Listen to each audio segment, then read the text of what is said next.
sit back and enjoy today's tale. Be prepared. That was the motto of the Boy Scouts. Jack had no other answers after checking the email on his wife's iPhone. He usually didn't look at anything on her phone at all, and she knew that very well, so she didn't bother to use any additional protection. After all, he was a Boy Scout. He didn't invade anyone's privacy, but Jack's wife was leaving town in a few weeks, and Jack was trying to remember the name of her hotel. She told him about it before. But he hadn't paid attention and wanted to avoid an argument about why he didn't pay attention. These debates had become a bit more frequent lately. The trip would be their longest time apart since their wedding 5 years ago.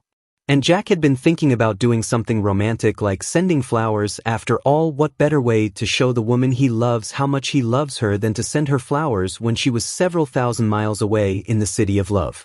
Paris. It was the city of love, okay, but he wasn't who she was going to love there. No, it had to be Ryan, who was also going on a business trip. After entering the password to his wife's phone, the date of their wedding, Jack found himself reading one of the non-work related emails his wife and Ryan had exchanged over the past few weeks.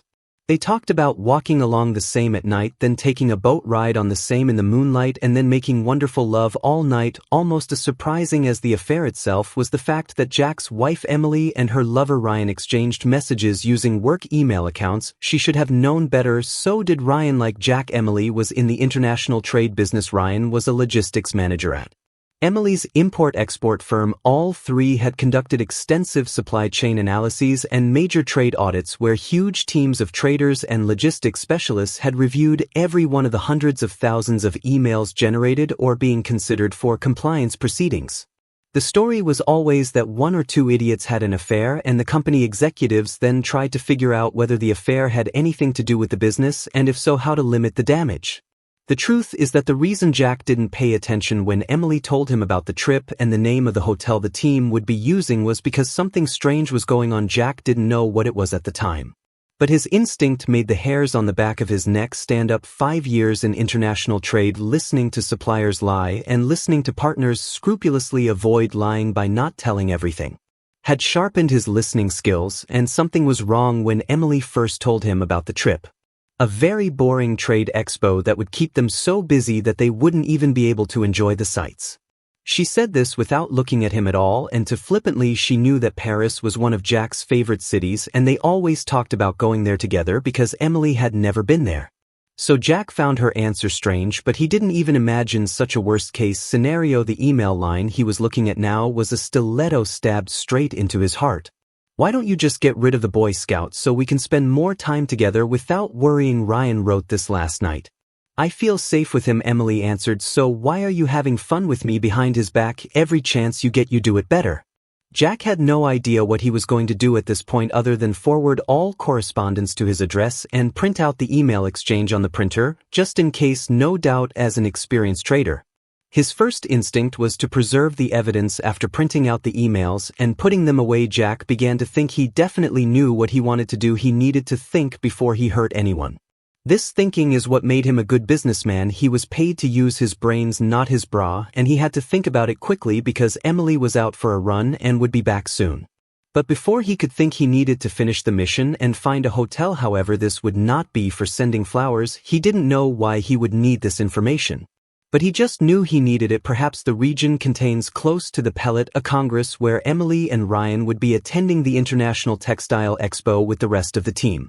At least when the two lovers have some free time. Once he found the hotel, he had to quickly do a computer search on divorce laws in Virginia. He remembered some things from his friend's divorce last year, but it was always good to check. Adultery was grounds for divorce and could affect issues such as alimony and division of property. But the accusation of adultery also had its own nuances. One of them was condemnation. Finding out about the adultery and then voluntarily resuming intimate relations and continuing to live together was her defense. So he needed to get out of the house quickly, and there should be no confrontation, not yet. He fully intended to hit her with complete shock and without any unknowns thrown into the mix. He was going to dominate the battle space for the rest of this marriage, which meant he would have to lie. Inconsistent with the Boy Scout law, but it was war after all. It was Churchill who said, "Truth is so valuable in wartime that it must always be accompanied by a bodyguard of lies." Jack's lies would serve a higher purpose now. In any case, none of them were under oath. He went up to the master bedroom and began to pack his things. He finished quickly and placed his suitcases by the front door. He had almost finished gathering the important documents he needed: bank and credit card statements, 401k and IRA statements, card titles, pay stubs, mortgage documents, and Emily's latest student loan balance. When she returned from her run, he heard her in the kitchen. As he rose from his basement office, he decided to look exhausted and out of sorts. When he saw his wife, her shoulder-length brown hair was pulled back into a ponytail. She looked good. It's a pity that she was so disgusting in his eyes. He already knew that love was dead. "You know I'm going to Shanghai," he said with a grim smile. The color drained from Emily's face. Her blue eyes turned pale. "What? Shanghai?" Her shocked expression quickly disappeared. "Steve just called." Jack continued. "We have a shipment crisis with a supplier and we need to inspect the products personally. Apparently we just lost the quality control standards. The client is furious and the entire supply timeline is in chaos. I'm going to be on the road for a few weeks, although I'll probably have the opportunity to stop by from time to time to visit." "Poor baby," Emily said with an appropriate expression of concern. "Maybe your company is hiring. I would prefer to go to your Shanghai." "I said Shanghai," replied, and saw concern appear on her face again. But then she grinned. "Send me your resume. Maybe. You have the right amount of experience for us to consider you." It was a joke. Emily's import-export firm ranked higher in the annual trade volume than Jack's. Then, perhaps with some guilt, she made a move as if she was going to hug him. But Jack turned and returned to his office before she could close the gap. The visions of him slapping her in the face were coming back, and he wasn't sure he could keep them under control. Back upstairs, Emily asked what he wanted for dinner. "I can't stay for dinner. I'll grab something on the way. Steve is going crazy and wants me to hit the road immediately." He spoke, bustling around the kitchen. Emily followed him to the door, looking a little worried as he grabbed his suitcases and headed for the door. She pursed her lips for a goodbye kiss. "Sorry. I think I may have caught a cold this morning. I have a sore throat. Maybe it's an allergy. But I don't want you to catch anything." Emily followed him to the car as he loaded it. "When will you be back?" "Probably not before Friday. We're going to Guangzhou after Shanghai. Then next week we have to go to Hong Kong." Perhaps he was becoming even more paranoid. But he thought he could hear the gears of her brain turning as he watched her avert her eyes, as if imagining how his absence would open up some unexpected possibilities for her. Waving goodbye, he backed out of the driveway. He hoped she would simply assume that he was busy with work and annoyed that he had been called on a Saturday. His acting couldn't handle much more at the moment, but he suspected that she was already planning to invite Ryan over. Jack drove until he came to a nearby shopping center with a coffee shop. Like most businessmen, he thought better by putting it down on paper. As he finished his coffee, he began to make a list of things that needed to be done. For a moment to realize that he had never thought about reconciliation. That wasn't even an option. There would only be retribution. The only question was the degree of retribution. The ringing tone of his phone interrupted him. He didn't recognize the number. "Yes," he answered impatiently. "Mr. Wilson? I'm Sam Granger. I don't think we've met, but I'll get straight to the point. I got your number from the internet. I'm in the business of buying old houses and tearing them down to build mansions. I know, everyone hates what I do, but they don't hate me as much when I give them a check." Granger spoke so fast that Jack didn't have time to react, other than to think that the house wasn't old. It was cozy. And what the hell was he talking about tearing it down? But then his rational mind took over. "I'd like to buy your house so I can tear it down. I would suggest building a shopping center, but I can never guarantee a timeline for new construction, especially with county permits and I make all my profit by getting these deals done quickly, and I think I can give you a very good price if you and your wife are interested in selling." Jack had a hard time keeping a Grinch-like smile from spreading across his face. Emily had chosen their house just before they got it. It was an old ranch house, but it had a beautiful yard that was right next to an area of woods with a creek running through it. It was close to major highways, but secluded enough to be peaceful. What absolutely convinced her was the tree house in the yard across from the master bedroom window. She loved that it was a home ready for children. Jack simply loved the price and the fact that it was only a 20-minute drive to the shipping warehouse where he based his operations, which made moving to the area quite convenient. Mr. Granger, I will be away for the next few days, so I cannot guarantee access to the property. Call me Sam, and I don't need to see it inside. Like I said, it's a wreck, and I've already checked the outside of the house. Can you meet on Sunday morning? Certainly. By the way, I will probably close the deal myself with my wife's power of attorney. She is very busy with work-related matters these days. No problem. I'll give you the address. Jack noted the address and began to see the outline of the plan. She felt safe with her Boy Scout, didn't she? This is because Emily didn't know that good old Lord Baden-Powell was using military intelligence as a model for what would become his Boy Scouts. Skills such as stealth, cunning, and self-confidence. In other words, ambitious. She would never see what happens next until it's too late. But first, reconnaissance. To do this, he put his empty coffee cup on the table and went out to the car to get some privacy. He picked up his phone and dialed a number. Frank? He asked when the call was answered. I need a favor, and I need it now. Frank Berry was a private detective. During his 5 years of international trade work, Jack made it a point to also do charity work to help underprivileged children with their educational needs. This corresponded to his ideas about the life of a worthy person, and what's more, it gave him real life connections with people from various walks of life. Something his regular job didn't usually provide. One of his business school classmates recommended Frank, who had helped with a nasty stalking case involving a stepfather who had abused his stepdaughter. Frank's evidence got the guy arrested when the police's lackluster response failed, and that evidence led to a quick restraining order. Frank listened as Jack explained what he had learned. And you think your wife is going to put him in your bed tonight? Is she really that arrogant? She became very arrogant. She was one of the top traders in her business school class. She thinks she can't make a mistake. I'll do it myself. I owe you this.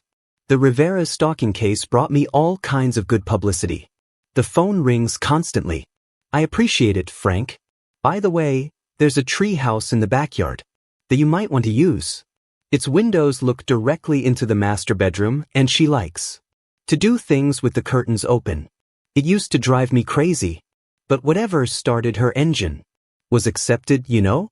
You can get there by crossing the forest and jumping over the stream. After dark. No fences and no dogs around. There's a service road on the other side where you can park. Thank you. If you don't mind, I'm going to hide a camera outside, pointing it at the front of the house to keep track of who comes and goes and when. Great.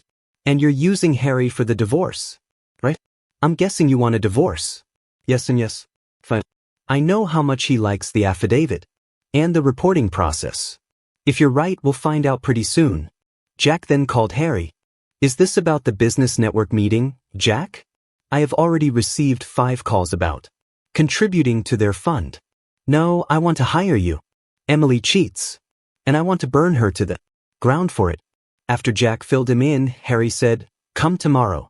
I know it's Sunday, but I still need to sort out some paperwork at the office. So I was getting ready to head out. We might as well take action. It seems that you have already realized that adultery cannot be condoned. Frank already covers the adulterous part with clear and convincing evidence. The hardest part will be simply fighting for a financial settlement. She's also a trader at a big firm, so she'll have the resources to fight and stall, plus people in her firm giving her advice. Leave it to me. I think we can work this out like civilized people. That means you're not going to burn her. But okay, we can see what you come up with. His last call was more delicate. Hello, Maggie. This is Jack. The silence on the other end of the line was deafening. Maggie, you son of a... It's nice to talk to you too, honey. After all these years. What do you want? Jack, after all this time? I need your help. I thought Emily was your assistant. It's about Emily. She went on a spree. What a surprise. I really can't believe it. The sarcasm was dripping from her. Stupid. Did you realize that all this is framed in quotation marks? I can't help you. Emotionally or intimately these days. I am dating. And I'm sure he's a happy guy. I'm really sorry. I'm sorry we fooled around and let it ruin our friendship. I'm also so sorry that I let Emily kick you out of my life when I thought there was a chance that we could be friends again. But now I need your friendly help. What do you need, Jack? He told her. There was silence on the line. Then laughter. I agree, she said after she had calmed down. But he could still hear the smile in her voice. You always made me laugh. Thank you, Maggie. When the dust settles, you'll have to introduce me to Mr. Lucky so I can congratulate him on his excellent taste. And invite you both to dinner. It's a date, she said. He needed somewhere to hide for a while. And plan. So he found an extended stay hotel outside the Beltway in Fairfax. Far enough away from his and Emily's usual haunts where he wouldn't risk being seen. He settled in and then went to get something to eat. He wasn't actually hungry, but he knew he needed something in his stomach to fuel the alcohol he planned to drink. A restaurant called the Rusty Anchor was across the street from the hotel. When the host seated him in a booth, he saw that the bartender was looking at him. He seemed vaguely familiar, but Jack put it out of his mind. At the moment, he had enough reason to worry. The menu items indicated that the restaurant was an establishment pretending to be a seafood joint. Most Americans didn't understand the difference. He ordered some inexpensive whiskey with his meal. He knew the hangover the next day would be severe, but he considered the pain part of the cleansing ritual. The waitress returned with a bottle of excellent whiskey from the top shelf. When Jack looked up at the waitress, she simply pointed to the bartender who saluted him. Jack returned the greeting and poured himself a generous drink as the bartender returned to serving other customers. Took a moment, but Jack remembered who he was. He remembered the bartender as one of the members of the public who attended Rivera's restraining order hearing, as well as the criminal trial that Jack attended. He always sat in the last row alone. No one ever sat next to him. His client's daughter, Sonia, hugged him one day, but when Jack asked Sonia who it was, she became very quiet and said he was just a family friend. Jack ate in silence, making notes on a notepad and drinking whiskey. After the waitress cleared away his dirty plates, he went to the toilet. He was aware that things seemed to move around as if he were on a ship as he walked. He needed to lean against the wall while he did his business. He then returned to the booth, trying to act as confidently as possible, and found the bartender sitting in his booth on the opposite bench. Mr. Wilson, good to see you, he said, reaching out to take Jack's hand and shake it vigorously. Jack sat down and waited for what the man would say. I never thanked you for helping my cousin deal with that man she was married to. Jack tried to argue that it was nonsense and he was just doing the little he could. But the bartender ignored him. He was severely beaten in prison. Did you know about this? Very much. They don't think he'll be able to walk again or eat solid food. The bartender had a small smile on his face as he told Jack this. Jack felt a chill as he looked at the bartender. I didn't hear that, Jack said. The bartender shrugged. This is yesterday's news. What brought you to the Rusty Anchor alone on a Saturday night? Where's your charming wife? Jack looked the bartender straight in the eyes. The bartender was still smiling. It was not a mocking smile, more like a smile that knew a lot. Jack couldn't understand why he asked such a strange question. How did the bartender even know Jack was married? Jack then remembered that Emily had surprised him by showing up at one of the charity events and kissed him after it was over. The bartender must have still been in the ballroom. We have some problems, Jack said. He saw no reason to lie or hide information, like she's having fun with someone else. Again with the bartender said with a knowing smile. Jack was shocked and fell silent. I'm not a traitor, Mr. Wilson, but I know that if you want to keep a secret, you shouldn't write it down and leave the paper in plain sight, said the bartender, pointing to Jack's notebook. It noted elements of adultery. Had a drawing showing Ryan being stabbed to death contained the name Emily surrounded by A circle with a slash, and had a to-do list that included the phrase "burn the." Jack shrugged.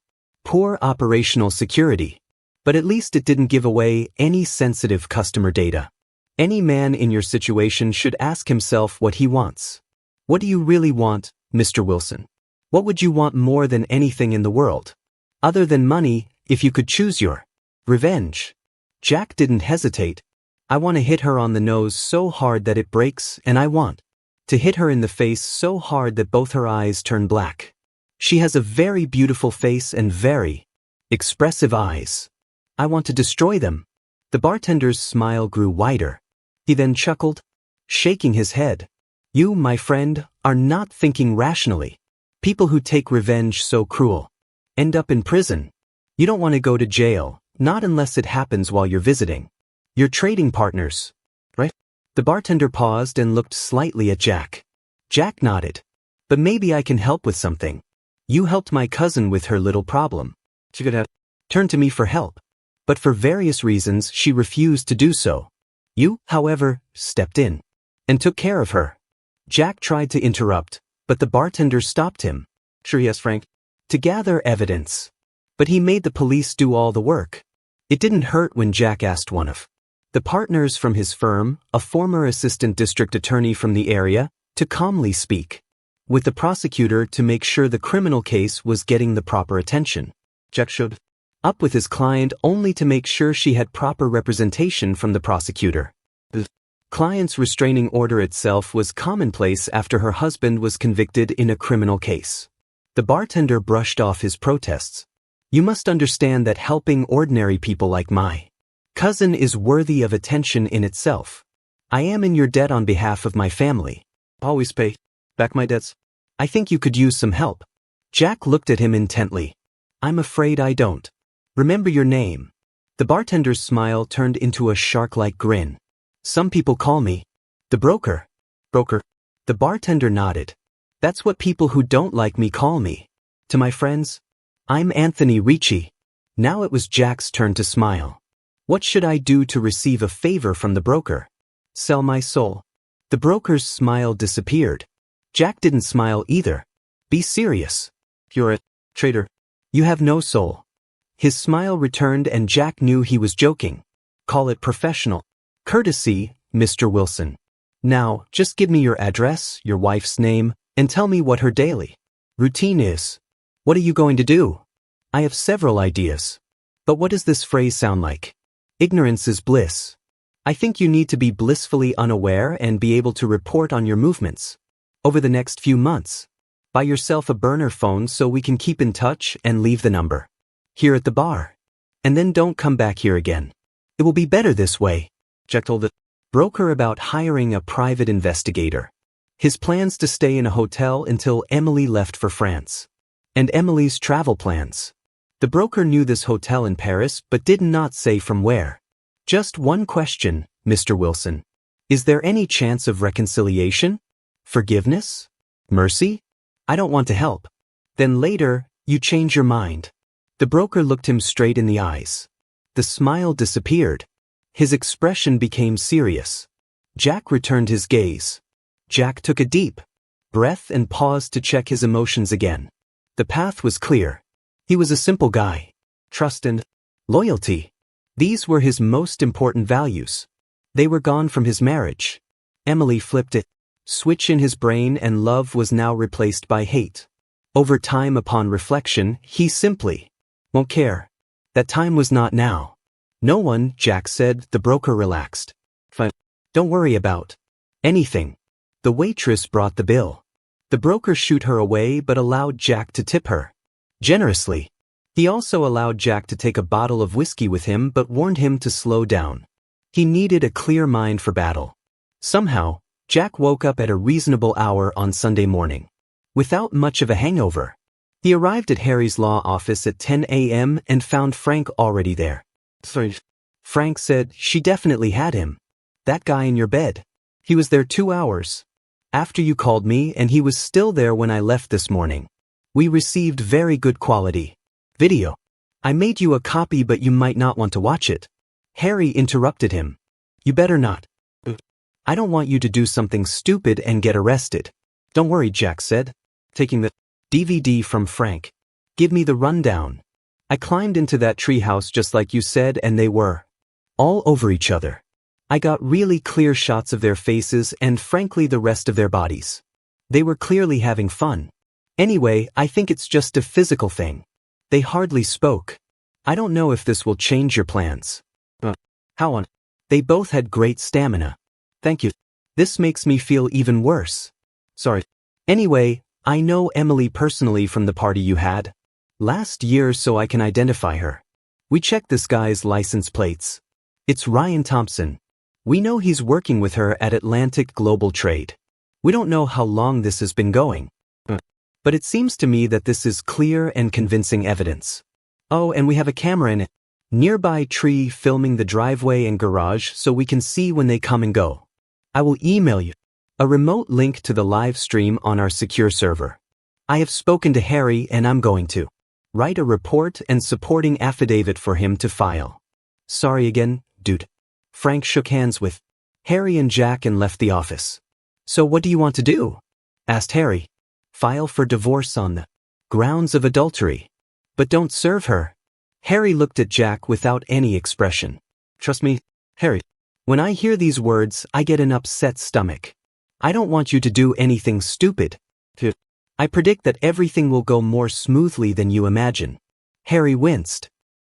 Harry, just file it on Monday afternoon, right before the court office closes. Let me know the case number. I'll take care of the rest. Just remember, Jack, I don't practice criminal law. Not very good. Anyway, if you need to get out of some trouble, I can't help you. You'll be pleasantly surprised. Jack said as he walked out the door. Jack's next stop was to meet Sam Granger. It was a very productive meeting where Jack learned that they could sell the house for over $100,000 more than the mortgage, all without real estate agent commissions. Emily would be delighted if only she knew. Jack promised to return with the proper paperwork as soon as possible to seal the deal. As Jack left Sam's office, he looked at his phone. No messages or calls. She must still be having fun with Ryan. Jack took the opportunity to call his boss, Steve, and tell him that he urgently needed 2 weeks of vacation or he would quit. Steve immediately panicked because Jack was the only one who knew what was going on with the current shipments and agreed. Luckily, in Steve's case, they had a temporary lull in business so he could cut Jack some slack. Having laid the groundwork for the fulfillment of his intentions, Jack returned to his hotel to take care of his current work. By Monday evening it was ready. Emily left voicemails on Sunday evening and Monday evening, which he did not respond to.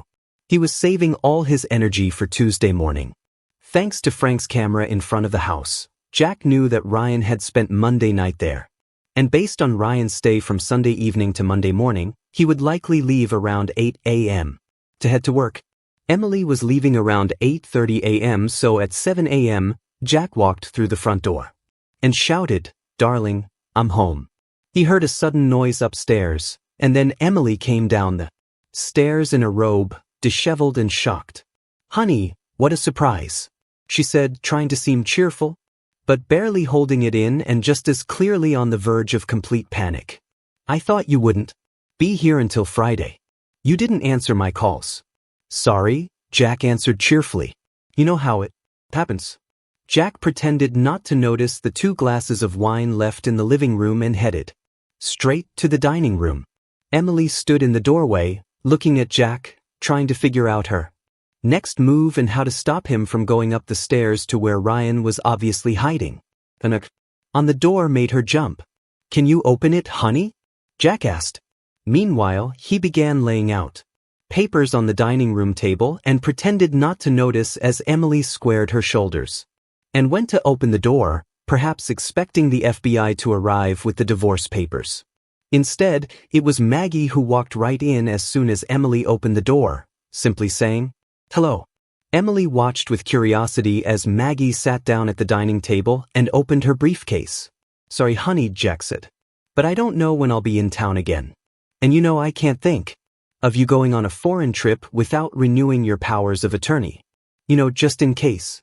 Something goes wrong and we need to deal with some financial or medical emergencies.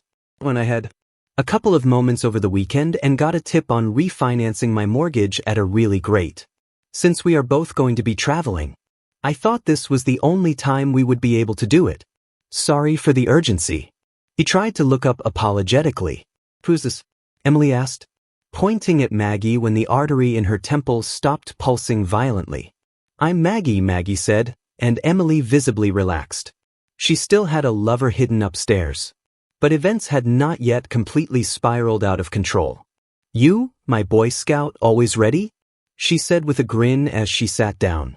Although her eyes were still wary. It's just who I am, honey. He handed Emily a pen and began laying out the papers in front of her. The flags with arrows. Show you where to sign. Take the time to read the documents if you want. I trust you, Emily said, with a wide smile, quickly signing all the papers in front of her. He prayed to God that she would do it because otherwise he was screwed. But as they say, he who dares wins. As Emily signed each document, Jack laid them out and handed them to Maggie, who lined them up and notarized them. Mrs. Wilson, do you have a photo ID? Asked Maggie. Emily stood up from the table to go get her purse. Maggie and Jack exchanged glances. But both had to quickly look down at the table to keep from laughing. Emily placed her driver's license on the table. Maggie took a photo of them on her phone and noted the details in her notary journal. Emily offered coffee, but both Jack and Maggie declined. As Maggie finished marking the documents she had certified in her book, Jack put everything into separate folders. Emily's eyes continued to look up, waiting for Jack to try to go upstairs, calculating her next move. Maggie left, putting all her things away and giving Jack a smile when Emily wasn't looking. Jack then gave Emily a break by saying he had a conference call to hold and would go down to his basement office to do it. Emily's shoulders relaxed because now she would have time to get Ryan out the door and clear any trace of him before Jack emerged from his man cave again. Jack went downstairs to give her the illusion that she was still fooling him. He pretended he didn't hear the heavy footsteps on the steps as Ryan fled, or the sound of the garage door opening so Ryan's car could leave. But when he heard the sound of the shower running in the master bathroom, Jack gathered everything he had, walked out the basement door and drove off in his car without saying a word to his loving wife.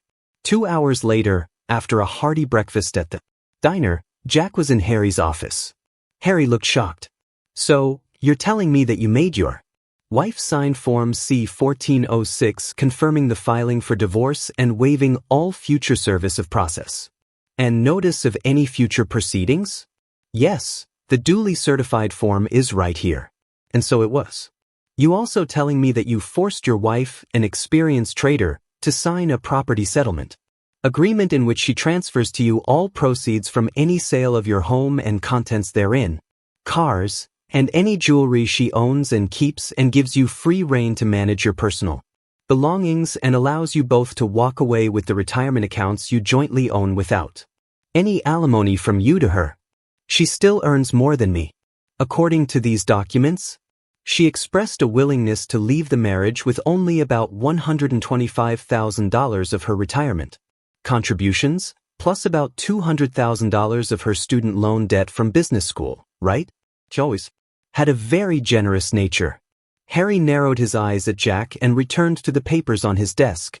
And you also made her sign an affidavit in which she admits to adultery and even admits that her lover was upstairs in the marital bedroom at the time of signing the affidavit, and was there all night after having intimacy with her the night before?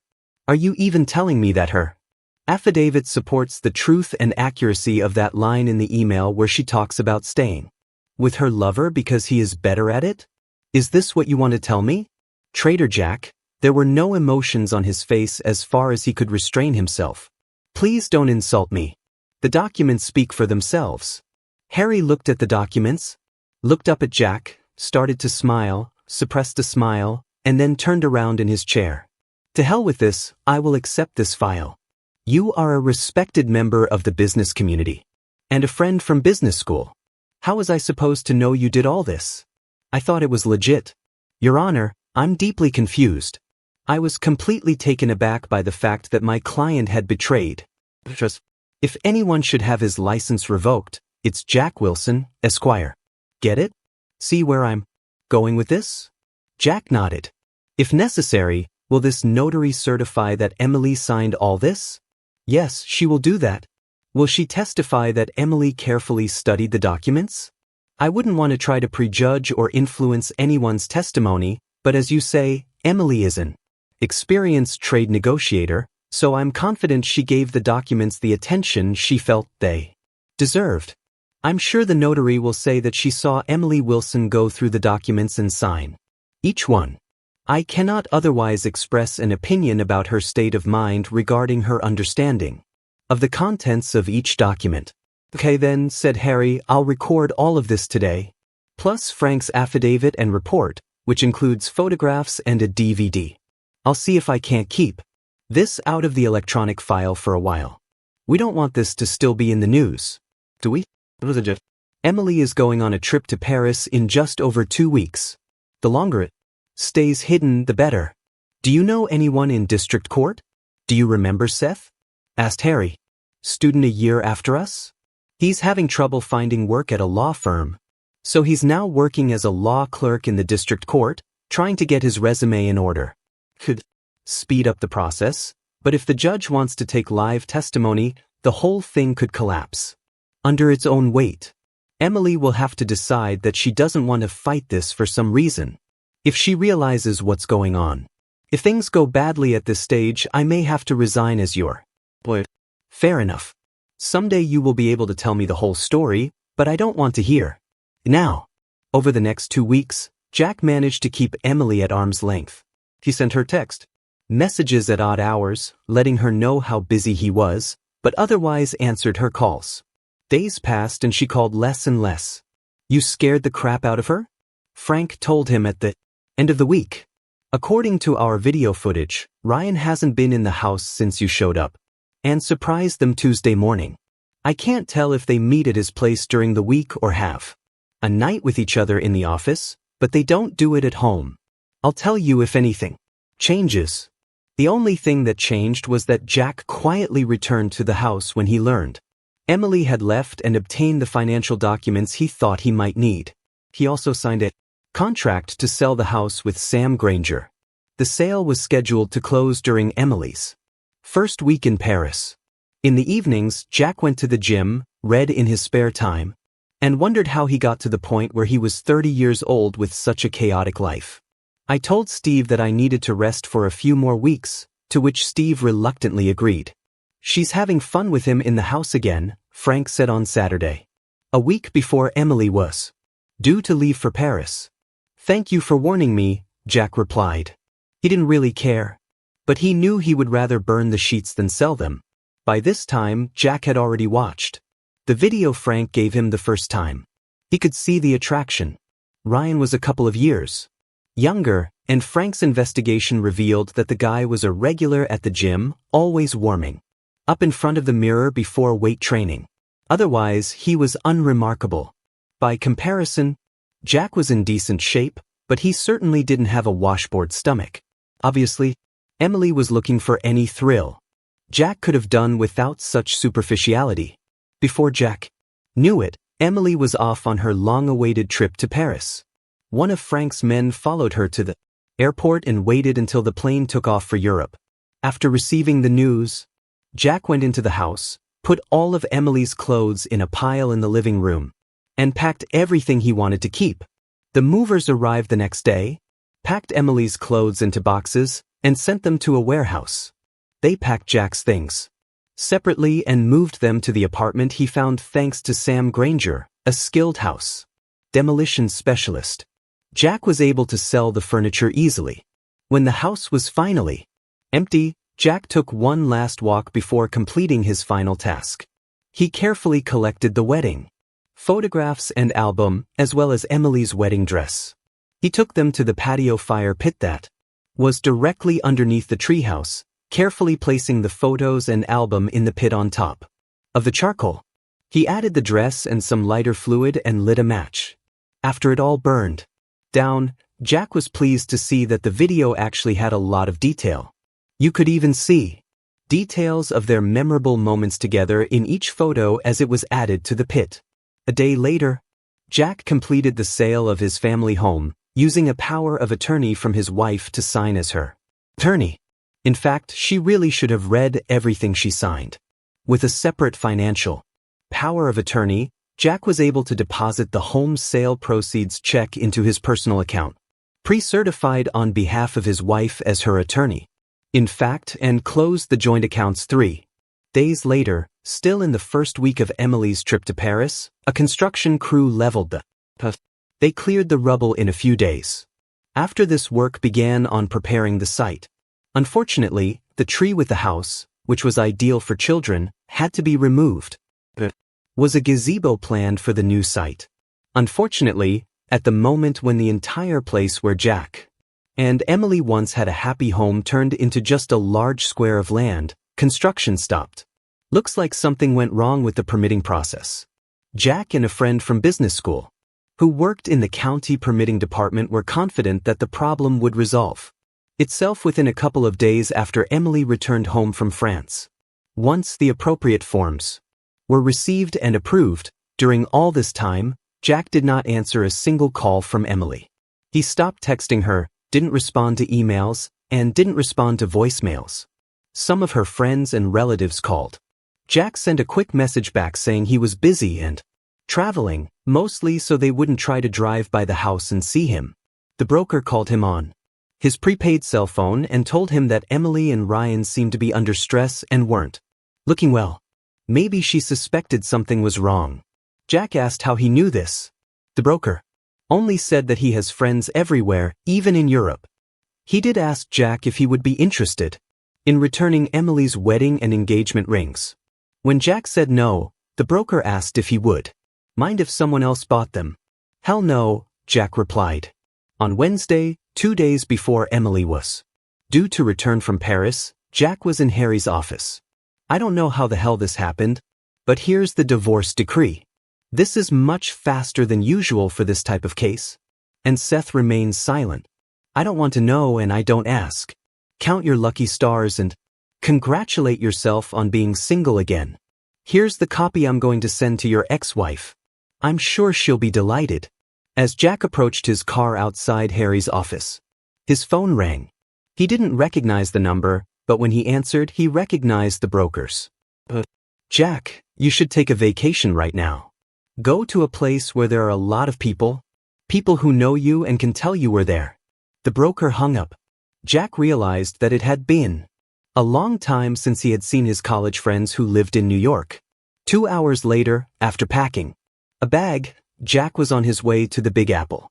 Just to be clear, Harry said as they sat down in his office the following Monday, I ended our attorney-client relationship immediately after I gave you the divorce decree. I notified you by registered mail. Perhaps you haven't checked your mailbox yet. Not yet, Jack admitted. It's a serious storm, my friend, said Harry. More like a typhoon. I like it. Lots of destruction. Harry finished his bourbon and immediately asked for more. You start, Frank. So on Monday morning, the former Mrs. Wilson arrived at her old house with her parents. We never got around to removing the external camera. When she saw the vacant lot, she had a complete breakdown. She fell to her knees, sobbing, and assumed the fetal position, and ended with her kicking and screaming like a toddler at the mall. Late in the afternoon, then a work crew arrives with equipment, and she goes crazy again. She loses her composure for the third time when the construction workers see what is tattooed on her face and start laughing. And this despite the fact that she has raccoon eyes from the beatings, plus a band-aid on her broken nose. Harry picked up the story. That afternoon, she and a couple of lawyers from her large firm showed up at my modest office in a menacing mood. They didn't have an appointment, so I made them wait 25 minutes. I made sure my Glock was loaded and on my desk. Thank God we're in Virginia, you know? 25 minutes later, they are all yelling at me, talking about urgent motions, bar complaints, and contempt proceedings. I have to admit that I had a hard time not looking at the tattoos all over her face. This was done very clearly in red and blue ink so that it could be seen from a distance. When I was able to refocus, I asked what exactly the problem was, which statement in either statement was false. They all stopped and looked at each other. So I asked if there was any controversy about your ex-wife committing adultery. They all said yes, so I played a video that I prepared while they were waiting for good old Emily, apparently bouncing up and down on someone who was not her husband in the marital bed. Obviously, they hadn't looked through everything in the case file yet. Then they all just looked confused. Emily then starts screaming that you didn't even give her a chance to explain herself. And I said you don't care what the reason is, you just did it. She comes to her senses and starts talking about how she never agreed to let you sell the house. And what was the story with you burning her wedding dress, photos, and album? All these things were her personal property. I showed her copies of the powers of attorney, one of which was for the specific purpose of selling the house. I showed her the property settlement agreement, which gave you the right to dispose of her personal belongings at your sole discretion, and told her that she was lucky to have her clothes. I asked if she denied that it was her signature on the documents. She said no, but that she never agreed with anything that was written there. So then I asked if her whole defense was that she never read what she signed. I asked her to imagine how cross-examination would go if she challenged anything in court. Then she fell silent. I also pointed out the affidavit she signed where she admitted that her lover was upstairs at the very moment she signed.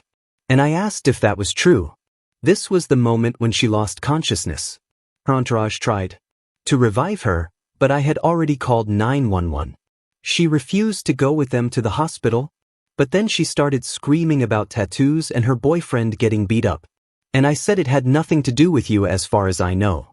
You were out of town anyway. And maybe Ryan pissed off some husband, either another husband having intimacy with her or some other woman who thought Emily was taking Ryan away from her. I told them they knew where the police department was if they had a criminal case they wanted to discuss. Then things got even better.